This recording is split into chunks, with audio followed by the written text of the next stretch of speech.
Students, a very warm welcome to the channel KGS engineers. एक बार फिर से आप सभी का स्वागत आपके अपने चैनल केजीएस इंजीनियर्स में।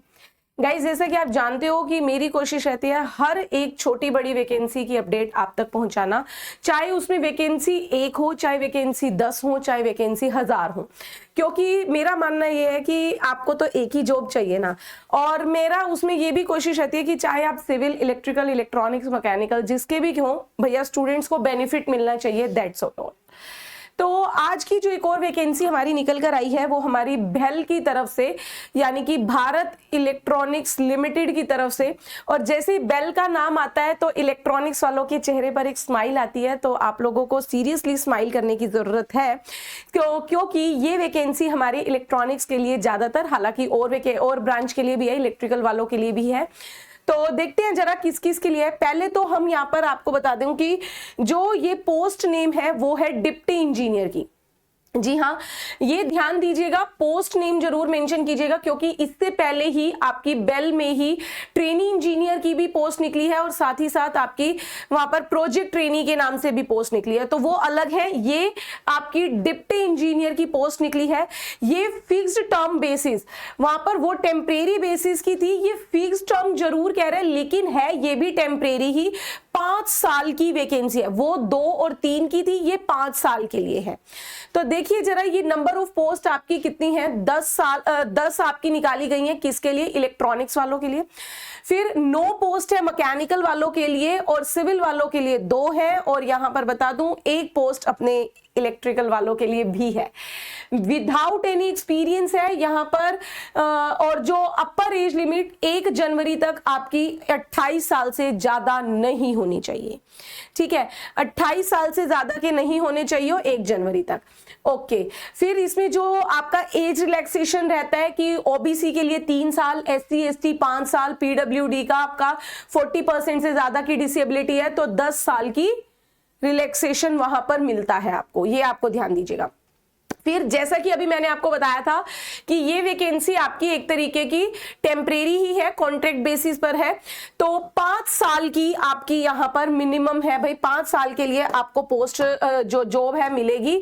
हाँ, ये जरूर कहा है उसने कि मे बी 2 साल के लिए और एक्सटेंड किया जा सके एज पर दी नीड। और ये भी ध्यान रखिएगा, ये जो वैकेंसी निकली है ये हमारी पुणे की तरफ, बेल का जो पुणे में प्लांट है वहां पर निकली है, तो आपके जो भी पोस्टिंग होगी वो भी हमारी पुणे में ही होगी, पुणे नागपुर में। ठीक है, फिर इसके बाद इसने इलेक्ट्रॉनिक्स वालों के लिए बताया भाई कौन कौन सी ब्रांच एलिजिबल है, इलेक्ट्रॉनिक कम्युनिकेशन और इलेक्ट्रॉनिक टेलीकम्युनिकेशन वाली। मैकेनिकल के लिए सिर्फ मैकेनिकल, सिविल और इलेक्ट्रिकल वालों की, जो कि हालांकि सिर्फ 1 पोस्ट है बट स्टिल उसमें डबल ई और ट्रिपल ई, इलेक्ट्रिकल इंजीनियरिंग और इलेक्ट्रिकल एंड इलेक्ट्रॉनिक्स इंजीनियरिंग दोनों ही यहां पर फाइट कर सकते हैं।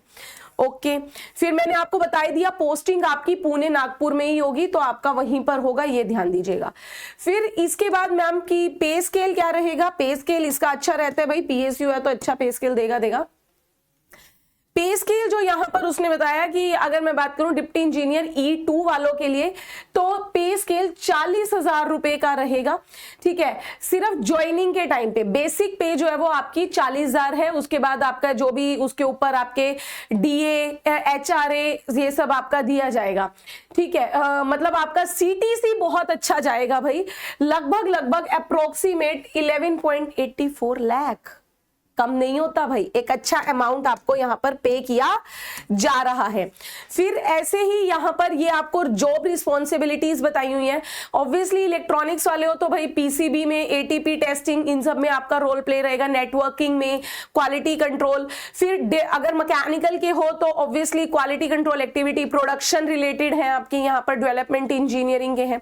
फिर सिविल वालों के लिए जो ज्यादातर यहाँ पर काम रहेगा उसने बताया यहाँ पर कि आपको ड्राइंग वगैरह से रिलेटेड एस्टिमेशन ऑफ कि आपके जो भी मटेरियल्स लग रहे हैं उनकी क्या कॉस्टिंग होनी चाहिए, ऑन साइट जॉब है। इलेक्ट्रिकल वालों के लिए भी इस तरीके से इलेक्ट्रिकल रिलेटेड पोस्ट। अब बात आती है मैम सिलेक्शन कैसे होगा। सिलेक्शन में इसमें आपका बता दूं कि रिटन एग्जामिनेशन भी है प्लस आपका इंटरव्यू भी इंक्लूडेड है। रिटन प्लस में इंटरव्यू यहां पर आपका इंक्लूड किया गया है। रिटन में आपका 85 मार्क्स, जी हाँ, रिटन में आपका 85 मार्क्स रहेंगे। फिर उसके बाद आपका 15 मार्क्स की वेटेज जो है वो हमारे किसकी, इंटरव्यू की रहने वाली है। फाइनल सिलेक्शन में 85% आपका रिटन टेस्ट और 15% आपकी किसकी, इंटरव्यू की। अब अगर आप मान लीजिए रिटन एग्जामिनेशन क्वालिफाई कर लेते हैं तो 1:5 के रेशो में 1:5 के रेशो में कैंडिडेट्स को कॉल आउट किया जाएगा इंटरव्यू के लिए। फिर इसके बाद यहां पर ये जो मिनिमम मार्क्स उसने बोला 35% जनरल और 30% ये मिनिमम है, बट इसको आप स्टैंडर्ड मत मान के चलिएगा, पूरी प्रॉपर मेरिट लिस्ट लगेगी। अब अप्लाई कैसे करना है, ऑफिशियली आपको ऑनलाइन ही अप्लाई करना है। ये ध्यान दीजिएगा कि कब से, 29 जनवरी से फॉर्म फिलिंग स्टार्ट हो चुकी है। www.bell.india ये आपकी ऑफिशियल साइट है। इस तरीके से आपके सामने ये खुलकर आएगी, मैंने आपको ओपन भी करके दिखा दिया, ठीक है। इस पे जाएंगे आप, यहां पर जाके आपको इसके ऑनलाइन उसमें अप्लाई करना है और 24 फरवरी तक आपको इसका अप्लाई करना है, याद रखिएगा।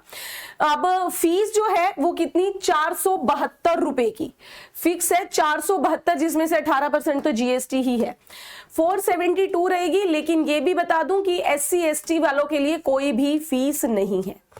ये याद रखिएगा, लिखा हुआ है उसने कि SC ST candidates are exempted from the payment of application. SC ST PWD वालों के लिए कोई फीस नहीं है, ये जनरल की ही फीस है। ओके ये जो मेन आपके पॉइंट्स थे वो मैंने आपको बता दिए कि कैसे आपका सिलेक्शन है। ये आपको डॉक्यूमेंट्स अपलोड करने होंगे। कौन कौन से डॉक्यूमेंट्स हैं, आपका बर्थ प्रूफ होना चाहिए, बर्थ प्रूफ में आपकी 10th की मार्कशीट लगती है, फोटोग्राफ है, आपके डिप्लोमा वगैरह या डिग्री जो भी आपकी मांगी गई है वो भी है, सेमिस्टर मार्कशीट, डिग्री, ये सब आपको यहाँ पर करना है। और याद रखिएगा लास्ट डेट जो है वो 24 फरवरी। जैसा कि अभी आपको पता है SSC जेई का रिजल्ट भी आया था, तो जिन बच्चों का अगर नहीं हो पाया है वो कुछ हताश थे। और इलेक्ट्रॉनिक्स वालों के लिए खासकर रहता है कि मैम SSC नहीं लेता इलेक्ट्रॉनिक्स के कैंडिडेट्स को, तो हम क्या करें। तो इलेक्ट्रॉनिक्स वालों के लिए एक अच्छी अपॉर्चुनिटी है, अभी फॉर्म भरे जा रहे हैं, तो आप लोग भी भर लीजिए। इलेक्ट्रॉनिक्स का तो मेन काम इसमें ही है, भारत इलेक्ट्रॉनिक्स लिमिटेड। तो अगर गाइस आपको लग रहा है कि हाँ मेरे लिए ये रेलेवेंट वैकेंसी है, पुणे या नागपुर के एरिया से रिलेट कर रहे हो तो जरूर भरिएगा, और अगर वहां जाकर रह सकते हो तो भी आपको जरूर भरना चाहिए। तो ऐसी ही सारी अपडेट्स के लिए जुड़े रहिए मेरे साथ KGS engineers JEE YouTube channel पर। Thank you very much.